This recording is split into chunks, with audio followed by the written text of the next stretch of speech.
Hello everyone, I am Sunny. I have been teaching accountancy for last 7 years. और मैंने हमेशा यही कोशिश की कि मैं अकाउंट्स अपने बच्चों के लिए इजी और इंटरेस्टिंग बना सकूं। इसी दिशा में हम एक और कदम लेने जा रहे हैं और ये कदम है हमारी 7 डेज़ चलने वाली वर्कशॉप। अच्छा, ये वर्कशॉप क्या है, क्यों है, किसके लिए है और कब से स्टार्ट होगी, मैं ये सब बातें आपको बताता हूँ। ये वर्कशॉप हमारे उन बच्चों के लिए है जो बहुत ही जल्दी 12th क्लास में आने वाले हैं। अच्छा, इस वर्कशॉप में होगा क्या, मैं ये और बता दूँ, एक डेमोन्स्ट्रेशन के थ्रू बताता हूँ, समझिएगा। 11th और 12th, डरना मत। 12th में 3 बुक्स हैं और तकरीबन साइज़ में डबल। पर मैं आपको बता दूं, ये बहुत आसान है, पर ये आसान तभी है जब आपको 11th की अकाउंट्स आती होगी। बेसिकली हमारा अकाउंट्स बेसिक्स पे डिपेंड करता है।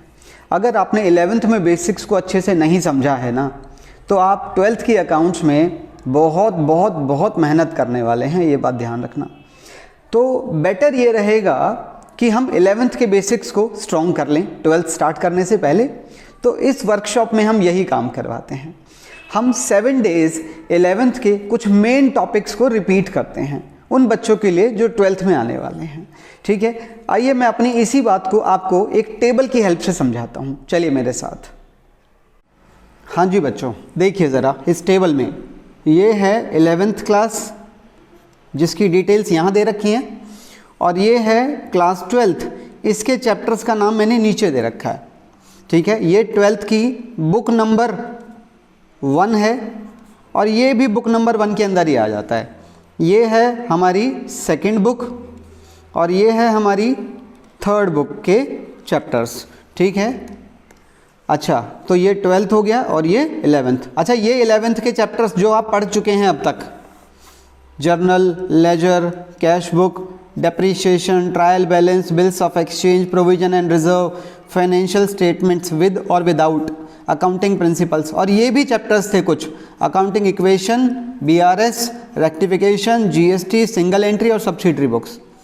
अब आप देख रहे हैं कुछ चैप्टर्स को मैंने ग्रीन कलर से शो किया है और कुछ चैप्टर्स को मैंने रेड कलर से शो किया है, 11th वाले। ऐसा क्यों? ये जितने भी ग्रीन वाले हैं ना सारे, ये सारे ग्रीन वाले चैप्टर्स हमें 12th में काम आएंगे। चेक कर लो। जैसे कि जर्नल की अगर मैं बात करूं, जर्नल हमारी 12th की पहली बुक में हर चैप्टर में काम आएगा। जर्नल हमारी 12th की 2nd बुक में हर चैप्टर में काम आएगा। जर्नल हमारी 3rd बुक में कहीं भी काम नहीं आएगा, ज़रूरत ही नहीं पड़ती है। और कोई ले लो एग्जाम्पल के तौर पे, जैसे कि अगर मैं बात करूं बिल्स ऑफ एक्सचेंज की, बिल्स ऑफ एक्सचेंज हमारी पहली बुक में हर चैप्टर में काम आएगा, 2nd बुक में हर चैप्टर में काम आएगा, 3rd बुक में यहाँ पर काम आएगा।